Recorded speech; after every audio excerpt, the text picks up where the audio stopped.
Good morning. आज state की class में टीचिंग एप्टीट्यूड दूसरा दिन है। Teaching total teaching aptitude 50 number का होता है, जिसमें आर्ट ऑफ टीचिंग 30 नंबर का होता है। पिछले क्लास में हम बताए हैं, सिलेबस में बताए हैं। जो यदि नहीं देखे हैं पिछला वीडियो, उसे अच्छी तरह से देख लें, क्योंकि एक सिस्टम से पढ़ेंगे तो फिर जानकारी अच्छी मिलेगी। ये आपकी स्टेट आने वाली है, और जिस समय स्टेट आती है तो उसमें टाइम नहीं मिल पाता है, और इसकी तैयारी बेहतर ढंग से होनी चाहिए। सिलेबस बहुत छोटा है, लेकिन क्वेश्चन भी बहुत अच्छा पूछता है, वन लाइनर पूछता है, लेकिन तैयारी अच्छी होनी चाहिए। वन लाइनर की भी तैयारी अच्छी होनी चाहिए। तो आर्ट ऑफ टीचिंग के बारे में हम देखेंगे दूसरे क्लास में। फर्स्ट क्लास में हम बताए थे कि इवैल्यूएशन मूल्यांकन है क्या, जिसमें हम बताए थे कि किसी बच्चों यानी किसी बालक का, स्टूडेंट का हम विकास चाहते हैं, तो क्या विकास यूं ही समझ लेते हैं कि विकास हुआ है? नहीं। जब तक हम मूल्यांकन नहीं करते हैं तब तक विकास को नहीं समझ पाते हैं, इसलिए मूल्यांकन समझना जरूरी होता है। क्या मूल्यांकन शुरुआत टर्म है? नहीं, मूल्यांकन अंतिम पायदान है। यानी मूल्यांकन के पहले हमको मापन और आकलन दोनों करना होता है। मापन एक संकुचित अर्थ में हम समझ सकते हैं कि मापन क्या है? किसी चीज को हम मापते हैं, किसी वस्तु को, किसी घटना को, किसी व्यक्ति को हम क्या करते हैं? पहले हम मापते हैं, यानी ये संकुचित क्षेत्र है। मापने का मतलब क्या है? जो सिनारियो में हम मूल्यांकन करना चाहते हैं, उसी सिनारियो में हम पहले क्या करते हैं? मेजरमेंट करते हैं। तब हम क्या करते हैं? आकलन करते हैं। तब हम क्या करते हैं? मूल्यांकन करते हैं, यानी मूल्यों का अंकन करते हैं। तो पिछले क्लास में हम देखे थे कि मूल्यांकन क्या है, मापन और मूल्यांकन में क्या अंतर है। मापन में हम देखे थे कि जो भी होती है विषय वस्तु केंद्रित होती है मापन, और मूल्यांकन में हम क्या देखे थे? उद्देश्य केंद्रित होती है। जो आपका उद्देश्य होता है उसी के तहत हम मूल्यांकन करते हैं। लेकिन आज हम देखेंगे आकलन क्या है, असेसमेंट क्या है। और असेसमेंट से क्वेश्चन हर एक एग्जाम में आता है, आपके बीएड में या स्टेट में या सीटेट में, सारे जगह आपका असेसमेंट से क्वेश्चन आता है। असेसमेंट को दूसरे रूप में हम मूल्यांकन, इवैल्यूएशन भी कहते हैं, लेकिन जो इवैल्यूएशन जो टर्म है अंतिम है, उससे पहले असेसमेंट होना बहुत जरूरी है। इसी के बारे में हम समझेंगे। पिछले क्लास में हम बताए होंगे एक फिगर के माध्यम से, आप देखेंगे फिगर के माध्यम से आप देखे होंगे, ये फिगर आपको दिए थे, ये फिगर आपको दिए थे। यानी कहने का मतलब क्या है? ये आपका मापन है, इंग्लिश में नहीं लिख रहे हैं, ये आपका आकलन है। बहुत बच्चों को प्रॉब्लम होती है कि मैडम इसका हिंदी क्या होगा, मैडम इंग्लिश क्या होगा। अब हम ये बात आपको समझाना चाहेंगे कि जो भी आप हिंदी क्या होगा, इंग्लिश क्या होगा, आप एक टीचर बनने जा रहे हैं, बाइलिंगुअल होना बहुत जरूरी है। इसलिए आपकी जानकारी नहीं है तो थोड़ा सा आप जानकारी लेने की कोशिश करें, हिंदी इंग्लिश दोनों में। ये मेजरमेंट है, ये मेजरमेंट है, ये असेसमेंट है, ये इवैल्यूएशन है। आइए, आकलन। आकलन कहाँ होती है? आकलन एक रचनात्मक प्रक्रिया है। आकलन कक्षा कक्ष में होती है। हम बच्चों से संबंधित बात करना चाह रहे हैं। आकलन कहाँ होती है? कक्षा कक्ष में होती है। यानी बच्चों को हम जो पाठ पुस्तक यानी जो हम कार्यकुलम पढ़ा रहे हैं, जो हम पढ़ाए हैं, पहले तो हम कक्षा कक्ष में आते हैं तो देखते हैं कि कितने बच्चे हैं, 50 बच्चे हैं, तो ये क्या होता है? मापन हो जाता है, मेजरमेंट हो जाता है। लेकिन क्या कौन टॉपिक पढ़ाना है, ये क्या हो जाता है? मापन हो जाता है। लेकिन इस टॉपिक के बारे में जो बच्चे सुन रहे हैं, समझ रहे हैं, और सुन समझ करके बच्चे क्या नॉलेज लिए हैं, उसको फीडबैक जब हम जानना चाहते हैं तो ये क्या होता है? आकलन हो जाता है। और उसके बाद अंतिम रूप से बच्चों में जो भी चेंजिंग आई है, जो भी बच्चों में क्रिएटिव आई है, जो भी बच्चे में डेवलपमेंट हुई है, जो भी बच्चे में लर्निंग हुई है, यदि हम अंतिम रूप से उसका हम डेवलपमेंट जानना चाहते हैं तो हम मूल्यांकन करते हैं। आइए, आकलन क्या है? शिक्षण अधिगम प्रक्रिया है, यानी टीचिंग लर्निंग प्रोसेस है। हम क्या कर रहे हैं? एक टीचर है, हम पढ़ा रहे हैं, बच्चे क्या कर रहे हैं? बच्चे स्टूडेंट हैं, कक्षा कक्ष में टीचर की बातों को सुन रहे हैं, समझ रहे हैं और नॉलेज ले रहे हैं। इसमें देखा जाता है कि बच्चे कैसे सीखते हैं। इसमें क्या देखा जाता है कि बच्चे कैसे सीखते हैं, यानी हम बच्चों को जो सिखा रहे हैं तो देखेंगे कि बच्चे कैसे सीख रहे हैं। ये टीचर को भी देखना पड़ेगा। ऐसा नहीं कि हम स्टूडेंट का फीडबैक लेते हैं। यदि स्टूडेंट अच्छी तरह से नहीं समझ रहे हैं तो टीचर को भी फीडबैक स्वतः लेना पड़ता है कि क्या मेरी शिक्षण सामग्री सही है, क्या मेरी टीएलएम सही है, क्या मेरी जो टेक्निक है, इनोवेशन है, सही है। नहीं सही है तो हम चेंज कर करके जिस सिनारियो में बच्चे हैं उसी सिनारियो में हमको देना पड़ेगा, क्योंकि बच्चे इंडिविजुअल डिफरेंस वाले होते हैं। यह बच्चों के बारे में जानने का सबसे अच्छा तरीका है।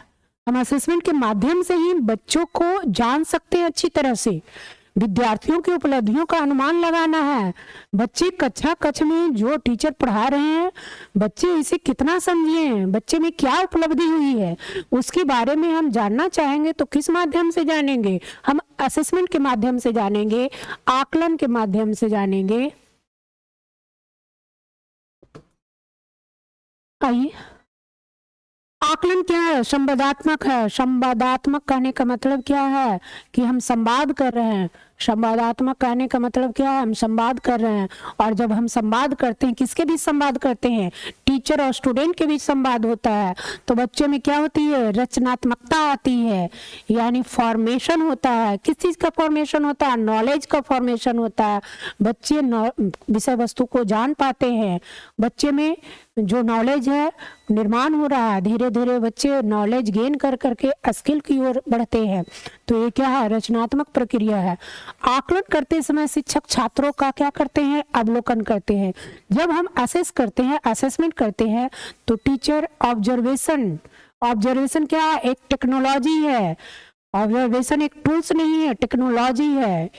तो ऑब्जर्वेशन करता है कौन? करता है टीचर। किसकी ऑब्जर्वेशन करता है? छात्र की करता है।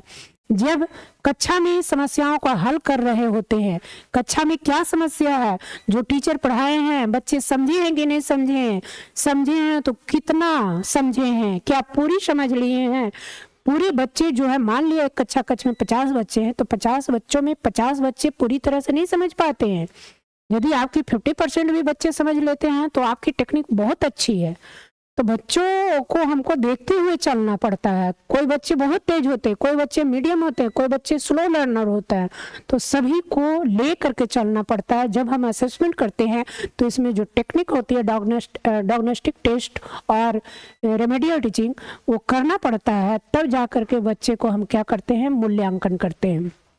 आइए, जब ये छात्रों के सवाल का जवाब सुनते हैं और जब वे छात्रों को मानकीकृत परीक्षणों का विश्लेषण करते हैं, यानी ये सब करते हैं आकलन के दरमियान। आकलन प्रक्रिया में शिक्षक को निम्नलिखित बातों पर ध्यान देना पड़ता है। अब चलिए, टीचर को क्या ध्यान देना पड़ता है जो हम देखेंगे। शिक्षक को विद्यार्थियों का लेवल नहीं करना चाहिए। जब आप किसी बच्चों का आकलन करते हैं तो लेवल नहीं करना पड़ेगा। कभी बच्चे को नहीं कहेंगे तुम स्लो लर्नर हो, कभी नहीं कर सकते हो, ऐसा कुछ नहीं कहेंगे। यानी लेवल करने का मतलब धीमे, गरीब, बुद्धिमान, इस तरह का लेबलिंग नहीं करेंगे। शिक्षक को विभिन्न विद्यार्थियों के बीच तुलना नहीं करना है। कक्षा कक्ष में हम ईच एंड एवरी बच्चों का, स्टूडेंट का जब हम असेसमेंट करते हैं तो उसे हम क्या करेंगे? तुलना नहीं करेंगे, एक दूसरे से तुलना नहीं करेंगे। हम नहीं कहेंगे कि एक्स बहुत तेज है, बाई बहुत कमजोर है, कभी तुम नहीं कर सकते हो, ऐसा नहीं कर सकते। एक शिक्षक को विद्यार्थी की क्षमता के बारे में नकारात्मक टिप्पणी नहीं करनी चाहिए। हर एक बच्चे में एक स्पेशल कैरेक्टर होता है। ऐसा नहीं कोई टीचर कह सकते हैं कि जो बच्चा उस विषय वस्तु को समझ नहीं रहा है तो कहेंगे कि तुम बहुत कमजोर हो, तुम कुछ नहीं कर सकते हो सकता है उस बच्चे में अलग क्रिएटिविटी है। ये किसको मेजर करना है, ये किसको असेस करना है? ये एक टीचर को असेस करना होता है कि प्रत्येक बच्चे में इंडिविजुअल डिफरेंस है तो कौन सी क्रिएटिव पावर है उसमें। एक शिक्षक को शिक्षार्थियों के बीच अधिक प्रतिस्पर्धा को बढ़ावा नहीं देना चाहिए। यानी टीचर कंपटीशन लेवल उतना ही एक टीचर को देना चाहिए कि जितना बच्चे समझ सके और कर सके। ये नहीं कि हमेशा कंपटीशन लेवल को तैयार रखे, यानी कंपटीशन पावर को तैयार रखे, यानी हर एक समय हम प्रतिस्पर्धा की बात ही करें। प्रतिस्पर्धा से बच्चे में डिमोटिवेशन आता है। प्रतिस्पर्धा तो रखना ही है कच्चा कच में, नहीं रखेंगे तो कैसे बच्चे आगे बढ़ेंगे। लेकिन हर एक समय प्रतिस्पर्धा की बात नहीं करेंगे, हर एक समय अपने टेक्निक में प्रतिस्पर्धा कंपटीशन की भावना को हम नहीं लाएंगे। भावना लाना है, अमल नहीं करना। औपचारिक तथा अनौपचारिक आकलन। आकलन दो प्रकार का होता है। नॉर्मली आकलन दो प्रकार का होता है। एक औपचारिक होता है, फॉर्मल होता है। दूसरा क्या होता है, अनौपचारिक होता है, इनफॉर्मल होता है। यानी फॉर्मल कहने का मतलब है कि जो हम ज़्यादातर अपने बिहेव में करते हैं। आइए, यह शिक्षा का अनिवार्य हिस्सा है जो प्रत्येक छात्र से समान तरह की जानकारी व्यवस्थित रूप से इकट्ठा करने की प्रक्रिया है। यानी छात्रों के बारे में हम जानकारी जब प्राप्त करते हैं तो फॉर्मल इनफॉर्मल असेसमेंट के द्वारा ही हम करते हैं। इस आकलन के उपकरण और तकनीक निम्नलिखित है। जब हम असेस करते हैं तो इसके लिए क्या होना चाहिए, टूल्स और टेक्निक होना चाहिए। आगे हम क्लास में पढ़ेंगे कि कौन कौन सारे टूल्स है, कौन कौन सारे टेक्निक है, कौन कौन सारे टूल्स है और कौन कौन सारे टेक्निक है। एक टेक्नोलॉजी यानी एक टेक्निक के तहत ही टूल्स होते हैं। इस आकलन के उपकरण तकनीक निम्नलिखित है। जैसे पेपर पेंसिल परीक्षण। पेपर पेंसिल परीक्षण करने का मतलब क्या है, बच्चा याद करके आया, लिख दिया। मानकीकृत परीक्षा यानी स्टैंडर्डाइज्ड टेस्ट। प्रदर्शन मूल्यांकन यानी डेमोन्स्ट्रेशन।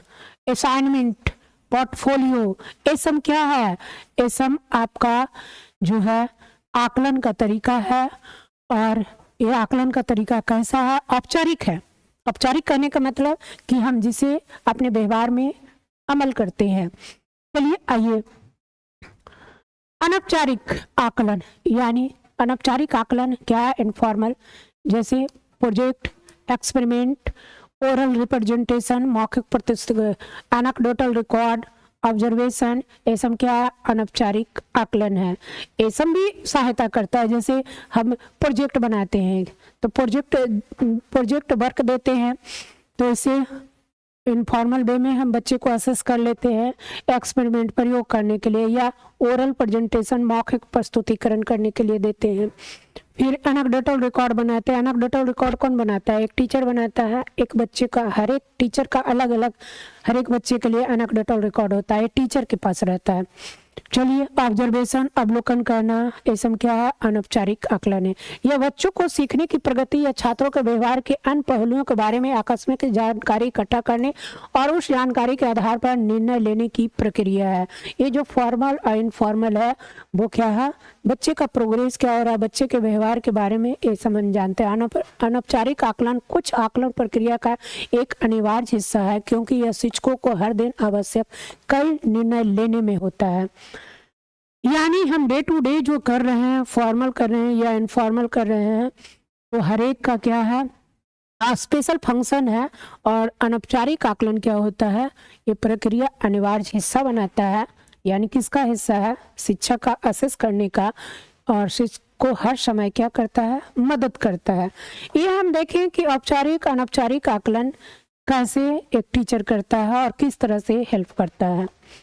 अब आगे आएंगे, जो भी आई है आकलन के प्रकार, ये बहुत ही इम्पोर्टेंट है। उससे तो मुझे क्वेश्चन नहीं समझ पाते हैं कि उससे आ पाता है, इनडायरेक्टली कभी कभी आता है, जो औपचारिक अनौपचारिक आकलन पढ़े हैं। लेकिन ये टर्म है बहुत ही, ये टॉपिक है बहुत ही इम्पोर्टेंट। आकलन क्या है उसको समझ लेना और आकलन के प्रकार को समझना है। ये एक क्वेश्चन या दो क्वेश्चन आपको देखने के लिए स्टेट में मिल जाएगा, ऐसे ही स्टेट में मिलता है, लेकिन अभी स्टेट की क्लास हो रही है इसलिए स्टेट के बारे में हम चर्चा करेंगे। सीखने के लिए आकलन, अब 4 तरह का आकलन होता है। सीखने के लिए आकलन, सीखने का आकलन, सीखने के रूप में आकलन, सीखने में आकलन। असेसमेंट फॉर लर्निंग, सीखने के लिए आकलन। असेसमेंट ऑफ लर्निंग, सीखने का आकलन। असेसमेंट एज लर्निंग सीखने के रूप में आकलन, असेसमेंट इन लर्निंग सीखने में आकलन, ये चारों अपने आप में इम्पॉर्टेंट है। जनरली हम नॉर्मल तरीके से जो देखते हैं, दो तरह के असेसमेंट को हम देखते हैं टाइप में। पहला देखते हैं असेसमेंट फॉर लर्निंग, यानी सीखने के लिए आकलन, उसे हम क्या कहते हैं, फॉर्मेटिव असेसमेंट कहते हैं। उसे हम क्या कहते हैं, यानी रचनात्मक आकलन कहते हैं। उसे हम क्या कहते हैं, निर्माणात्मक आकलन कहते हैं। दूसरा होता है असेसमेंट ऑफ लर्निंग, जिसे हम कहते हैं योगात्मक आकलन, यानी सीखने का आकलन, जिसको हम दूसरे रूप में हम कहते हैं योगात्मक आकलन, और उसका नाम है संकल्पनात्मक आकलन। तो बहुत तरह का जो है नाम है और इसकी जानकारी अच्छी तरह से रखना पड़ेगा। कभी कभी हिंदी में आपको दिक्कत होता है, इंग्लिश तो एक ही रहता है लेकिन हिंदी में बहुत सारे नाम रहते हैं। तो एक एक करके देखेंगे और ध्यान से देखेंगे। सीखने के लिए आकलन, असेसमेंट फॉर लर्निंग और फॉर्मेटिव असेसमेंट, फॉर्मेटिव टेस्ट नहीं, assessment, formative assessment, assessment for learning और फॉर्मेटिव असेसमेंट, जिसे हम कहते हैं रचनात्मक आकलन, जिसे हम कहते हैं रचनात्मक आकलन, या हम कहते हैं निर्माणात्मक आकलन, या हम कहते हैं निर्माणात्मक आकलन। समझे, निर्माणात्मक आकलन। अब इसमें क्या, ये जो आकलन करने की टाइप है ये कहाँ होती है, तो जानते हैं आकलन कहाँ होती है, कक्षा कक्ष में होती है। सही बात है। तो ये सत्र का जो अवधि होता है इसमें ये होता है, सत्र की अवधि जिस समय सेशन चलते रहता है उस समय होता है। आइए देखें, शिक्षक छात्र के फीडबैक के साथ आकलन की योजना बनाता है। जो भी टॉपिक पढ़ाता है उसका फीडबैक लेता है और उसको क्या करता है, आकलन की योजना बनाता है। शिक्षक निर्णय करता है कि क्या सीखा गया है। रचनात्मक प्रक्रिया है, यानी रचनात्मक आकलन है। तो क्या करता है, क्या सीखा गया, तथा छात्र उस अंतर्दृष्टि का विकास करता है जो नहीं सीखा गया है। अब हम बच्चे को देखते हैं कि जो हम पढ़ाएं बच्चे क्या सीखे हैं, और यदि नहीं सीखे हैं तो हम इंसाइट, जो इंसाइट होती है, इंसाइट करने का मतलब क्या है कि बच्चे को अंदर से कैसे सिखाना है, एक बार सोचने की प्रक्रिया बच्चे में कैसे आनी चाहिए। जो हम पढ़ा रहे हैं बच्चे क्या रट्टू हैं या अपने से सोच रहे हैं। तो धीरे धीरे क्या करेंगे, हम बच्चों को ज्ञान देते देते बच्चे में इंसाइट पावर डेवलप कर देंगे।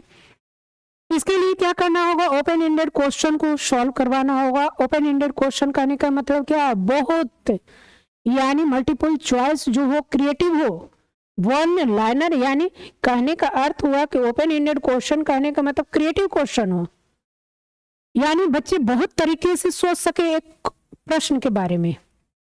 ऑब्जर्वेशन, बच्चे में ऑब्जर्वेशन पावर आनी चाहिए, ऑब्जर्वेशन टेक्निक डेवलप। फिर प्रोजेक्ट करवा के क्लासरूम डिस्कशन, बच्चों में क्लासरूम डिस्कशन, यानी बच्चे को क्या कहें, किसी टॉपिक पे चर्चा, जो हम पढ़ाए उस पे चर्चा आपस में, मतलब टीचर और स्टूडेंट के बीच में करें क्वेश्चन के माध्यम से, या बच्चों में चर्चा करवाएं।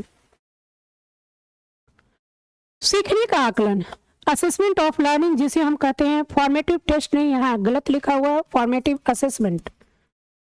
आप लोग गलत नहीं उतार लीजिएगा, टाइप करने में थोड़ा मिस्टेक हो गया है। इसमें हम देखेंगे इसका हिंदी क्या देखेंगे। अब सीखने का आकलन ये क्या है, योगात्मक आकलन है, योगात्मक आकलन है, योगात्मक आकलन है। और क्या है, संकल्पनात्मक आकलन है, संकल्पनात्मक आकलन है, आकलन है। यह एक ऐसी प्रक्रिया है जिसके माध्यम से शिक्षक छात्र के पास कौशल, यानी पूरी तरह से क्लास में जो विषय वस्तु है सारा चीज बच्चे सीख लिए हैं। अब उसका अंतिम रूप से आकलन क्या होगा, आकलन नहीं होगा, मूल्यांकन होगा, जिसे हम कहते हैं समेटिव इवैल्यूएशन या समेटिव असेसमेंट कहते हैं। यानी अंतिम रूप से उसके बाद नहीं किया जाएगा और उसी समय उसको ग्रेड, सर्टिफिकेशन, मार्कशीट जो भी देना होता है सब दे देते हैं। आइए उसके बारे में हम पढ़ेंगे। देखना है जिसके माध्यम से शिक्षक छात्र के पास कौशल, ज्ञान का वर्णन और परिमाण जानने का प्रयास करता है। बच्चे के पास स्किल, यानी बच्चे के पास जो ज्ञान आया है, ज्ञान को हम कौशल के रूप में बच्चे के पास मालूम हुआ कि बच्चे को हम ज्ञान दे दिए, बच्चे ज्ञान हासिल कर लिए, उसके बाद बच्चे में कौशल विकसित हो गई है। तो कौशल ज्ञान का वर्णन और परिमाण जानने का प्रयास करेंगे, यानी कितने बच्चे के पास ज्ञान आया, कौशल बना, और इसकी जो परिमाण है यानी परिमाप है क्या है। अधिगम के आकलन में शिक्षक की दिशा सर्वोपरि होती है। जब अधिगम का आकलन करते हैं यानी असेसमेंट ऑफ लर्निंग, यानी कहने का अर्थ क्या है, योगात्मक आकलन कहते हैं या योगात्मक मूल्यांकन करते हैं, तो शिक्षक की दिशा क्या होती है, सर्वोपरि होती है। यानी शिक्षक की जो डायरेक्शन होती है वो बहुत ही इम्पोर्टेंट होती है। यानी शिक्षक शिक्षण अधिगम प्रक्रिया में केंद्रीय भूमिका निभाता है। जब तक शिक्षक सेंट्रलाइज नहीं होगा, जब तक बच्चे को सेंट्रलाइज नहीं करेगा शिक्षक टॉपिक पर और उसको पढ़ा लिखा करके तैयार नहीं करेगा, तब तक बच्चे का जो अंतिम रूप से जो मूल्यांकन होता है वो अच्छी तरह से नहीं हो पाएगा। तो सर्वोपरि भूमिका में कौन होता है, टीचर होता है। शिक्षक निर्णय करता है कि क्या सीखा गया है, क्या सीखा नहीं गया है। यानी शिक्षक ओवरऑल क्या होता है, खुद समझता है, सोचता है कि बच्चे क्या सीखे हैं और बच्चे क्या नहीं सीखे हैं, ये दोनों देखना होता है। मान लिया कि यदि एग्जाम हुआ, फाइनल एग्जाम हुआ, ये क्या होता है, ये आपका सत्र अवधि के समाप्ति पर होता है, सत्र अवधि के समाप्ति पर यानी क्या सेशन एंड होता है, सेशन एंड होने पर होता है। ये जो होता है सीखने का आकलन सेशन एंड होने पर होता है। चलिए स्टैंडर्ड टेस्ट, इसमें हम कौन सा टेस्ट मेजर करते हैं, स्टैंडर्ड टेस्ट करते हैं। Half yearly test, standard test कहने का मतलब क्या है, जो भी हम टेस्ट लेते हैं वो होता है एक ऑथराइज्ड ग्रुप के द्वारा होता है, और ये पूरी तरह से क्या होता है, हर एक के लिए समान होता है। मान लिया कि जितने सारे मान लिया कि अंतिम रूप से मूल्यांकन हो रहा है, तो क्वेश्चन पेपर है सभी बच्चों के लिए एक होता है, सभी जगहों के लिए एक होता है, उसे हम कहते हैं standardised test. Half yearly test यानी 6 महीना पर हुआ, एसम या एनुअली टेस्ट 1 साल पर हुआ। मान लिया 4 सेमेस्टर है तो हर एक सेमेस्टर 6 मंथ का है, तो जब हाफ ईयरली, एनुअली या फिर नेक्स्ट सेमेस्टर में गए तो वो हाफ ईयरली, एनुअली हुआ, तो ये सम क्या हुआ, ये सम असेसमेंट ऑफ लर्निंग हुआ। सीखने के रूप में आकलन, assessment as learning, assessment as learning सीखने के रूप में आकलन, यानी आप जो सीखे हैं उसका आकलन करना है, तो सेल्फ असेसमेंट, स्वयं आकलन। पीयर असेसमेंट यानी साथी समूह के द्वारा आकलन, साथी समूह के द्वारा आकलन।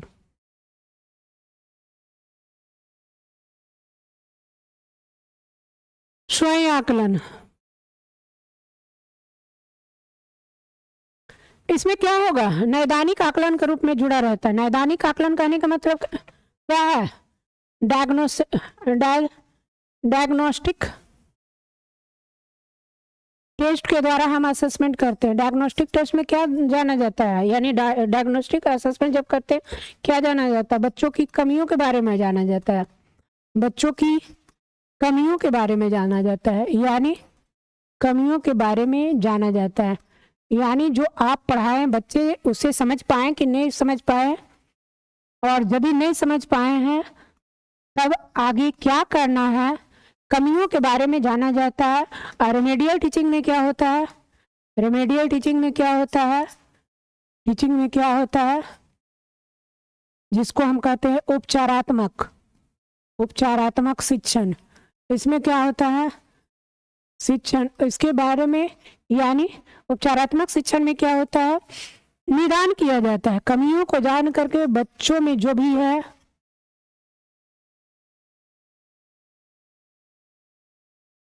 डायग्नोस्टिक टेस्ट यानी डायग्नोस्टिक असेसमेंट में क्या होगा, बच्चों की कमियों के बारे में जाना जाएगा और उसके बाद हम रेमेडियल टीचिंग देंगे। उसका निदान यानी जो रोग है उसको दूर किया जाएगा, जो कमी है उसको दूर किया जाएगा। शिक्षक और छात्र सीखने और आकलन का सह निर्माण करते हैं, सही बात है। यहाँ छात्रों के द्वारा अपने और दूसरों के सीखने के बारे में गुणवत्ता की जानकारी उत्पन्न करने की जिम्मेवारी लेता है। अधिगम में आकलन, अधिगम में आकलन कहने का मतलब क्या है कि जो अधिगम हुआ उसमें हम आकलन करते हैं, यानी जो हम सीखे उसके द्वारा हम मोटिवेट हैं कि नहीं। तो विद्यार्थियों को शिक्षा का केंद्र माना जाता है, वे सीखने के साथ साथ आकलन में भी प्रमुख भूमिका निभाते हैं। मान लिया कि आपको साइकिल चलाने का मन नहीं है और कोई कह दिया कि साइकिल चला, तो आप क्या मोटिवेट हो सकते हैं? नहीं। और यदि आपको साइकिल चलाने का मन है और यदि गार्जियन कह रहा है नहीं चलाओ, तब पर भी चोरी छुप के आप क्या करते हैं? चला लेते हैं। यानी जो आपको अंदर से इंटरेस्ट पैदा करता है उस चीज को करते हैं तो उसमें मोटिवेशन आता है।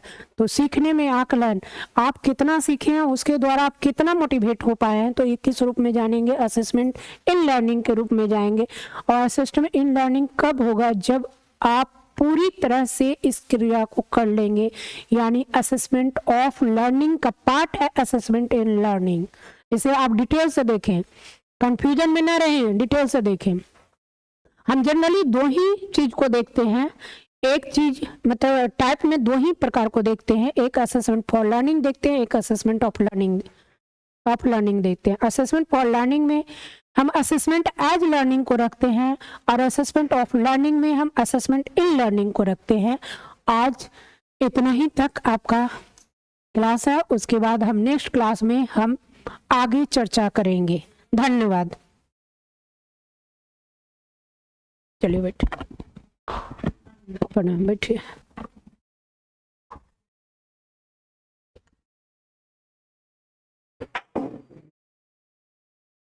क्या हुआ?